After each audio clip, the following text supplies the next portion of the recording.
This is a Sports Catastrophe production. Hey there, how there, ho there. It's Jeff Cutastrophe. Welcome you to another Sports Catastrophe on this day. And on this day, June 25th, 1997, the NBA draft happened. And as of this taping, this was the last, well, before the 2023 NBA draft had happened, this was the last time the Spurs had the number one pick and struck gold. So the NBA draft lottery was set up so that teams wouldn't be celebrated for tanking and all that, as in losing games on purpose. The factor was huge. Vancouver sucked terribly. They were the worst team in the NBA, so by proxy, they should have been the best odds to get the number one pick. Unfortunately, because of the NBA making things complicated, they said that Vancouver and Toronto could not get the number one draft pick in the first few years of expansion.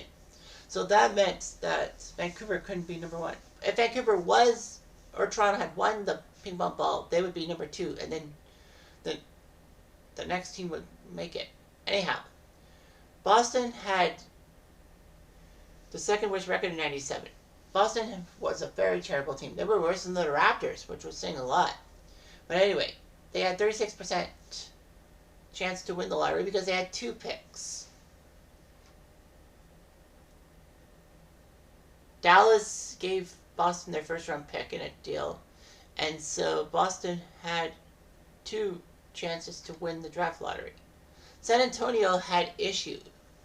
They lost David Robinson and Sean Elliott to injury, and they basically fell off the cliff. A lot of people said that the Spurs tanked on purpose, but the Spurs weren't really given much of a chance. Boston could have had a chance, but the Spurs won the ping pong ball and obviously took Tim Duncan from Wake Forest. He was a big guy at Wake Forest, and everyone wanted him so badly. So yeah, Tim Duncan was drafted number one by the San Antonio Spurs. Only the second time the Spurs had the number one pick in NBA history. The first time was 1987 with David Robinson.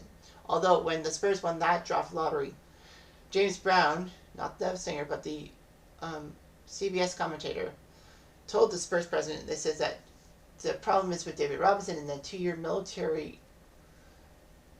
commitment. What are you going to do? He says, we waited 14 years for this. What's two more? So he had the patience to worry about the fact that David Robinson has to do a naval commitment. And it worked out. David Robinson became a great center for the Spurs. So Tim Duncan was one of the key front court pieces the Spurs needed to start becoming a dynasty, and Greg Popovich becoming one of the best head coaches of all time. The Sixers ended up getting the second pick, jumping over Vancouver and Boston. Philly picked number one the previous year in '96, and took Allen Iverson in one of the most stacked NBA drafts of all time, '96. But the Sixers took Keith Van Horn, a senior from Utah, as a power forward. Van Horn would be good for the New Jersey Nets, but not for the Sixers. Boston took third pick and took Chauncey Billups from Colorado, who was a little-known guy who was traded to the Raptors, who the Raptors gave up to, I think, Denver, if memory serves me right. So Boston got rid of Chauncey Billups too quickly, and the Raptors got rid of Chauncey Billups too quickly because Billups would become NBA Finals MVP in 2004 for the Pistons when they played their defense and took down the Lakers. Vancouver finally got to pick, and they picked fourth and took Bowling Green point guard Antonio Daniels. When I look at the guys after that, I'm like, there's only a couple of people who the Grizzlies should have taken. With the fifth pick, Denver took Tony Battie from Texas Tech as center, who was okay. And the pick that Dallas had to give Boston for the first round, the sixth pick, the Celtics took Ron Mercer from Kentucky, who was okay, but not really for Boston. Tim Thomas, not the goalie, but the forward from Villanova, went seventh to the New Jersey Nets. Adonal Foyle went eighth to Golden State from Colgate University, not named after the toothpaste. Number 9 went to the Raptors, and guess who the Raptors got? No, not Vince Carter, that's 98. It was Tracy McGrady from Mount Zion Christian Academy in Durham, North Carolina, home to the Duke Blue Devils. But yeah, it's funny. Tracy McGrady went to the Raptors. The Raptors struck gold, 9th overall.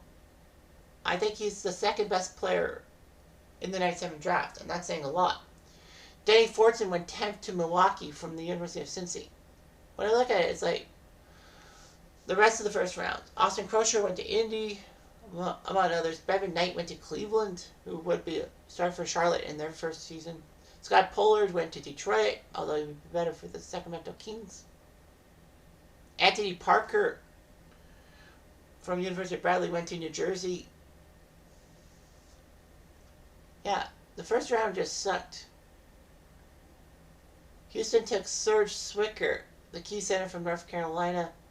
Detroit took Charles O'Banion from UCLA. Of course, Charles was the younger brother of Ed O'Banion, who the Raptors could have gotten, but decided to go with Damon Stoudemire, pissing off the Raptor fans. But the joke was on them because the Raptors got the NBA Rookie of the Year in Damon Stoudemire.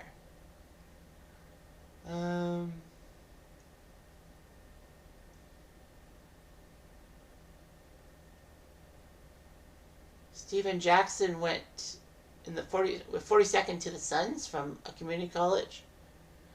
Weird name for Washington's players, God Shem God. Alvin Williams went to Portland, 47th overall, although he would be traded to the Raptors in the trade that sent Damon Stoudemire to Portland later on, and that's it. Now if undrafted players, all that.